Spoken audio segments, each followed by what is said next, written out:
One thing is abundantly clear from polling, it's that there are a lot of Americans out there, of both parties, who find voter ID requirements and proof of citizenship requirements for voter registration to be pretty common sense policies. One poll, in fact, showed that a whole lot of voters already believe proof of citizenship is required to register. I assume because it seems pretty darn common sense to most people to ensure that those registered to vote are eligible.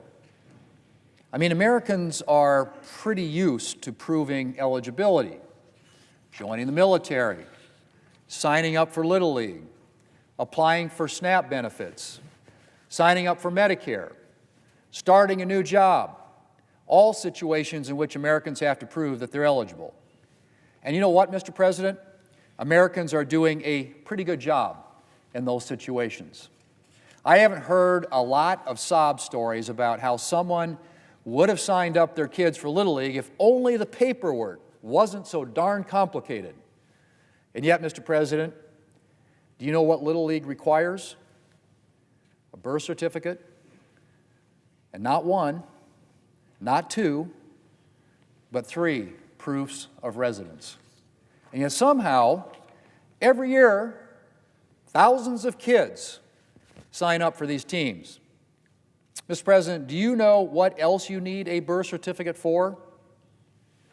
Signing your kid up for public school. That's right. A birth certificate is an extremely common requirement. And somehow, parents of all sorts of backgrounds and income levels have managed to produce their child's birth certificate to sign them up for school. If only Democrats knew that. The senior Democrat senator from Vermont was on the floor the other day bewailing the Save America Act's birth certificate requirement for voter registration.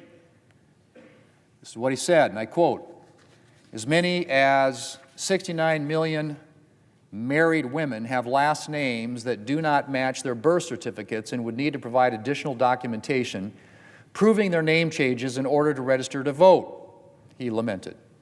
And I further quote, "Further, an estimated 4 million Americans have had their birth certificates or other necessary documents stolen or destroyed.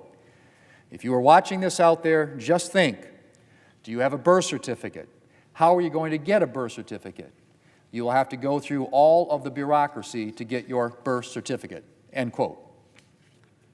Well, first, Mr. President, can I just say how nice it is to hear a Democrat senator worried about government bureaucracy. The very same senator who has repeatedly introduced legislation to drown your health care in government bureaucracy is now worried about the bureaucracy at vital records offices. It's nice, but setting that aside, let's talk about the rest of his statement. Let's say you're one of those Americans that the senator claims have had their birth certificate stolen or destroyed. Well, let's see, what would you do? Probably the same thing you would do if you misplaced your child's birth certificate and had to register him or her for school or Little League.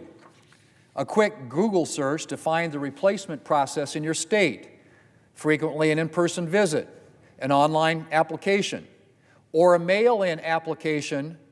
It's your choice. You can do any of the above, Mr. President. And as for married women, well, let's talk about married women. Throughout this debate, Democrats have pushed the ludicrous narrative that married women will be disenfranchised under the Save America Act. Well, Mr. President, give me a break. Let's go over the scenarios if you're a married woman. One, if you decided not to change your name, then you don't have to do anything about your voter registration. Two, if you have changed your name socially but not legally, then once again, you don't have to do anything.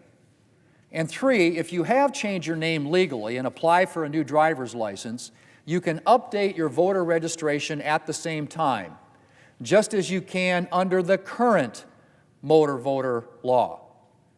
So the scenarios in which a married woman would have any trouble voting are somewhere between exceedingly rare and non-existent.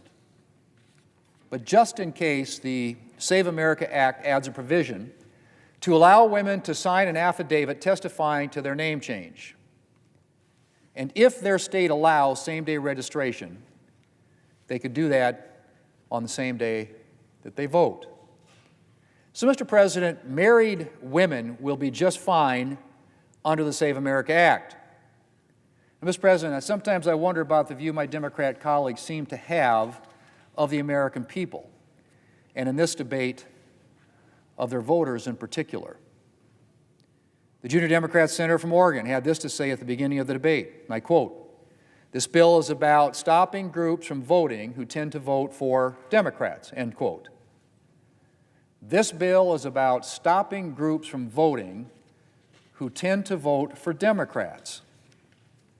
Well, one of two things is going on here, Mr. President.